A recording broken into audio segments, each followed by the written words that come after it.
सभी शिव भक्तों को मेरा प्रणाम। आज मैं आपको प्रदोष व्रत की कथा सुनाने जा रही हूँ। स्कंद पुराण में वर्णित एक कथा के अनुसार प्राचीन काल में एक ब्राह्मणी अपने पति की मृत्यु के बाद भिक्षा मांगकर अपना घर चलाती थी।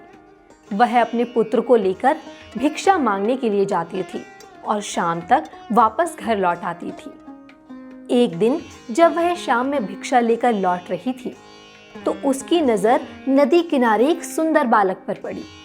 जब वह उसके पास गई तो उसने देखा कि वह बालक घायल अवस्था में वहां पड़ा दर्द से कराह रहा था।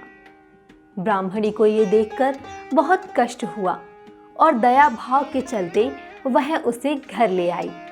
उस बालक का नाम धर्मगुप्त था, जो कि विदर्भ का राजकुमार था।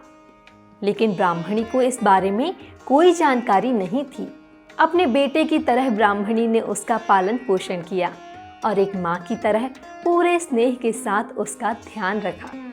इसी तरह परिवार में तीनों का समय व्यतीत होने लगा।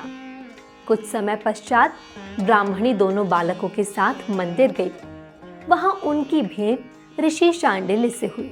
ऋषि शांडिल्य ने ब्राह्मणी को बताया कि जो बालक उन्हें मिला है वह विदर्भ देश का राजकुमार है।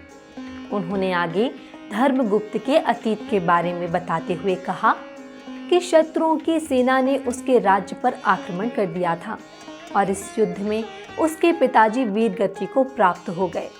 उनकी माताजी भी शोक में स्वर्गलोक सिधार गई। इसके बाद शत्रु सैनिकों ने धर्मगुप्त को राज्य से बाहर निकाल दिया।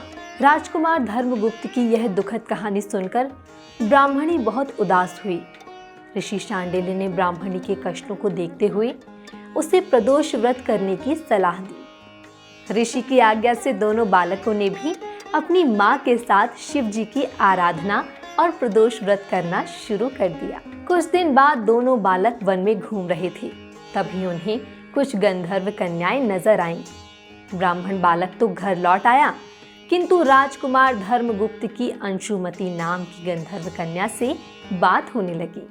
गंधर्व कन्या और राजकुमार एक दूसरे पर मोहित हो गए। कन्या ने विवाह हेतु राजकुमार को अपने पिता से मिलने के लिए बुलाया। दूसरे दिन जब वह पुनः गंधर्व कन्या से मिलने आया तो गंधर्व कन्या के पिता ने बताया कि वह विदर्भ देश का राजकुमार है। गंधर्व राज को भगवान शिव ने सपने में दर्शन देकर अपनी पुत्री का विवाह राजकुमार धर्मगुप्त से कराने की आज्ञा दी। भगवान की आज्ञा मानकर गंधर्व राज ने अपनी पुत्री का विवाह राजकुमार धर्मगुप्त से करवा दिया। इसके बाद राजकुमार धर्मगुप्त ने गंधर्व सेना की सहायता से विदर्भ देश में पुनः आधिपत्य प्राप्त कर लिया। राजकुमार ने ब्राह्मणी के पुत्र को अपनी सेना का प्रधानमंत्री नियुक्त किया। इस प्रकार प्रदोष व्रत करने के फलस्वरूप अंततः उन तीनों लोगों के सभी कष्ट दूर हो गए। कथा सुनने वाले सभी भक्तजनों पर भगवान शिव की कृपा सदैव बनी रहे। इसी आशा के साथ अब मैं आपसे विदा लेती हूँ।